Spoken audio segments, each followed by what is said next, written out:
यह question 12th class के NCERT book से लिया गया है। एक्सरसाइज 7.2 का 32 नंबर क्वेश्चन है। इस क्वेश्चन को बनाने में अक्सर स्टूडेंट मिस्टेक कर देते हैं, तो चलिए देखते हैं इस क्वेश्चन में क्या है। अगर इस तरह का कोई भी question 1 divided by 1 plus cot x हो या tan x हो, तो इस तरह के क्वेश्चन को सबसे पहले हम लोग क्या करेंगे, 1 divided by 1 plus cot x dx जो है, तो cot x की जगह पर हम लोग यहाँ पर से क्या लिख सकते हैं, cos x divided by sin x। ठीक है, अब से उसके बाद नेक्स्ट स्टेप में क्या करेंगे, ये तो हमारा एलजीटी रह जाएगा डिवाइडेड बाय, यहाँ से एलसीएम लेंगे sin x और यहाँ से क्या मिलेगा sin x plus cos x dx। ठीक है, अब ये टर्म को ऊपर ले जाएंगे, तो यहाँ से हमारा हो जाएगा sin x divided by sin x plus cos x dx। देखिए यहाँ तक तो कोई भी दिक्कत नहीं है, सारे स्टूडेंट यहाँ तक ले आएंगे। अब यहाँ पर जो कंसेप्ट है वो समझना है कि ऐसे क्वेश्चन में क्या करना होगा। अब देखिए यहाँ पर जो हमारा टर्म है sin x plus cos x है ना, तो अगर हम इसमें एज्यूम भी करते हैं तो हमारा न्यूमरेटर नहीं आएगा, और अगर न्यूमरेटर को भी एज्यूम करते हैं कोई वेरिएबल तो डिनोमिनेटर नहीं आएगा। तो इस तरह के क्वेश्चन में ध्यान रखना है कि ये जो टर्म है हमारा सेम टर्म ऊपर आ जाए। अब सेम टर्म ऊपर कैसे आएगा, उसके लिए हमको पहला स्टेप है कि 1/2 हम लोग लिख सकते हैं, और यहाँ पर से 2 sin x divided by sin x plus cos x dx लिख सकते हैं, कोई फर्क नहीं पड़ेगा क्योंकि 2 से 2 कैंसिल हो जाएगा। अब देखिए यहाँ पर हम ये 2 से क्यों डिवाइड किए और 2 क्यों मल्टीप्लाई किए, तो देखिए 1/2 इंटीग्रेशन ऑफ 2 sin x है, तो हम लोग इसको लिख सकते हैं sin x plus sin x divided by sin x plus sin x क्या हो जाएगा, 2 sin x हो जाएगा। अब sin x plus cos x dx, ऐसे लिखने से भी हमें कोई फर्क नहीं पड़ रहा है, लेकिन हमारा एज्यूम अगर करते हैं तो भी ये भी क्वेश्चन सेट नहीं होगा। अब ध्यान रखना है कि अब करना क्या है, तो जो ये टर्म है वही यहाँ पर है, तो यहाँ पर sin x plus cos x आना चाहिए, sin x plus cos x, तो cos x तो है नहीं, तो ऐसा करते हैं कि sin x plus cos x, अगर हम cos x लिखे हैं अब आप ये टर्म उतार दीजिए, तो यहाँ पर अगर हम लोग अपने से cos x स्क्वायर किए हैं तो एक cos x को क्या करना होगा, सब्ट्रैक्ट भी करना होगा। अब देखिए यहाँ से हम लोग लिख सकते हैं sin x plus cos x और dx। जो क्वेश्चन हमारा 2 यहाँ भी अपने से ही 2 मल्टीप्लाई किए 2 डिवाइड किए, फिर 2 sin x को लिख सकते हैं sin x plus sin x। अब उसके बाद हम लोग को यहाँ पर फोकस करना है कि क्या दिया हुआ क्वेश्चन है, तो यहाँ पर क्या था sin x plus cos x, तो sin x हमारा तो यहाँ पर से प्लस cos x ऐड किए और ये एडिटिव टर्म लिखे, तो जो कि cos x अगर हम लोग खुद ऐड करें तो cos x सब्ट्रैक्ट लिखिए क्योंकि कैंसिल हो गया, फिर आप बताओ मेन क्वेश्चन आ जाएगा। अब यहाँ पर से क्या करते हैं, जो कंसेप्ट था यही पे था कि हम लोग कैसे सेट करेंगे। अब देखिए ये दो टर्म को एक साथ रखिए, sin x plus cos x, ठीक है, plus sin x minus cos x को एक साथ रखेंगे और हम लोग क्या करेंगे, यहाँ से डिवाइड करके sin x plus cos x चलिए dx। यहाँ तक तो कोई प्रॉब्लम्स नहीं है।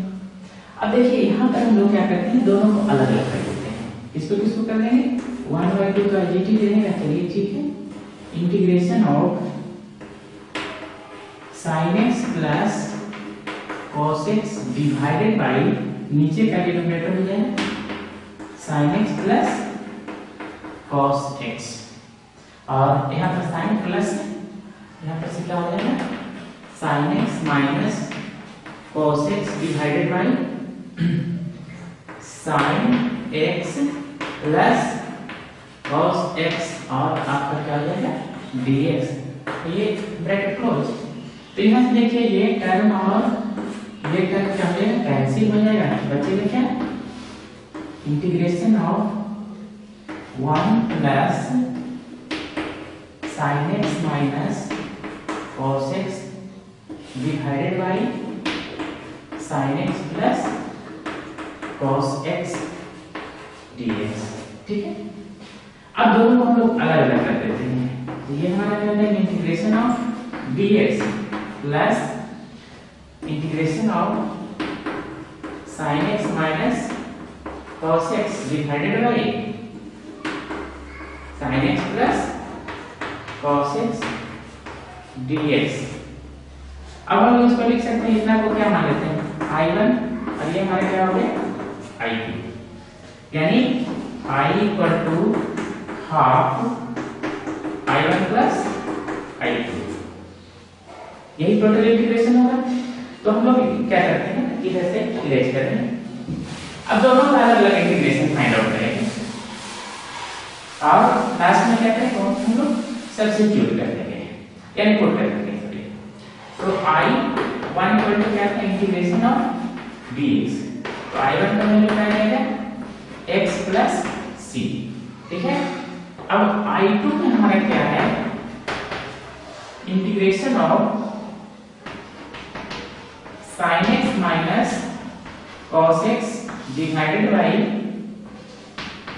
sin x plus cos x dx। ठीक है, अब यहाँ पे देखें कि हमारा जो कंसेप्ट है सब्स्टिट्यूशन रूल के अनुसार क्या मानेंगे तो क्या आएगा आफ्टर द डिफरेंशिएशन। तो यहाँ पर देखिए अगर हम इसको एज्यूम करते हैं क्या करते हैं let sin x plus cos x equal to j और डिफरेंशिएट कर देंगे किसके रिस्पेक्ट में x के रिस्पेक्ट में।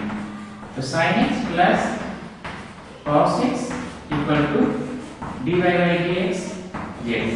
ऐसा इसलिए करेंगे क्योंकि हमारा क्या हो जाएगा integration of 1 by x dx के फॉर्म में कन्वर्ट हो जाएगा। अब बताइए sin x का इंटीग्रेशन क्या होता है cos x cos का माइनस sin x और ये हमारा हो जाएगा equal to dz by dx। अब इसको हम ले सकते हैं, देखिए यहाँ से माइनस कॉमन ले लेते हैं। अगर हम माइनस कॉमन ले लेते हैं तो हमारा क्या हो जाएगा minus sin x minus cos x equal to dz by dx। हमारा क्वेश्चन में क्या है देखिए यहाँ से इतना है। ठीक है, तो हम लोग dx को मल्टीप्लाई कर देते हैं sin x minus cos x into dx और ये हमारा साइन क्या हो जाएगा क्या हो गया माइनस dz। अब क्वेश्चन I2 को हम लोग लिखते हैं।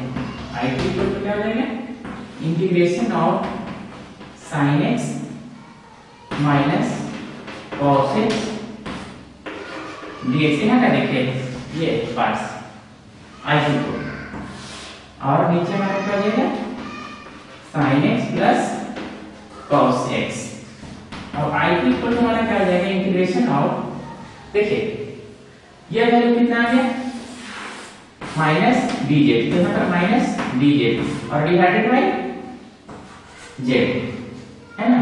ये वैल्यू कितना एज्यूम किए थे देखिए z। तो ये I2 इक्वल टू हमारा क्या हो गया माइनस log j और z किसको एज्यूम किए हैं माइनस log हमारा कितना हो जाएगा sin x minus cos x। ठीक है, और प्लस c। अब यहाँ पर से देखिए फाइनल जो रिजल्ट हमारा होगा इक्वल टू क्या है 1/2 I1 प्लस I2, ठीक है। तो I हमारा कितना 1/2 एज इट इज, I1 हमारा कितना आया था x प्लस c, तो चलिए यहाँ पर से x लिखते हैं और प्लस I2 हमारा कितना आ गया minus log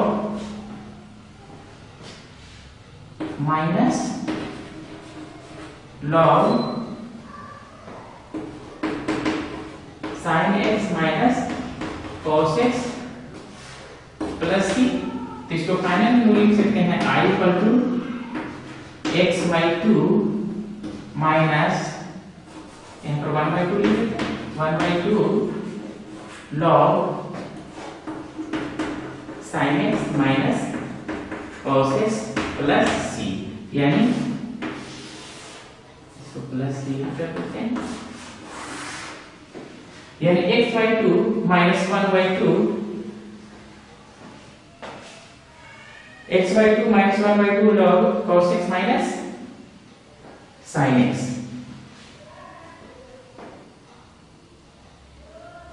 cos x minus sin x।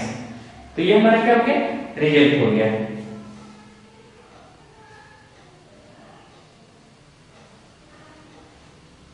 अच्छा एक कंफ्यूजन है यहाँ पे, देखिए जो हम पुट किए थे यहाँ पर sin x plus cos x था, तो यहाँ पर क्या हो जाएगा प्लस, और यहाँ पे हो जाएगा क्या प्लस प्लस और हाँ ठीक है, यानी x/2 यहाँ पे ध्यान दीजिएगा लिखने में थोड़ा मिस्टेक था, यहाँ पर क्या हो जाएगा sin x plus cos x और यहाँ पे हो जाएगा sin x plus cos x।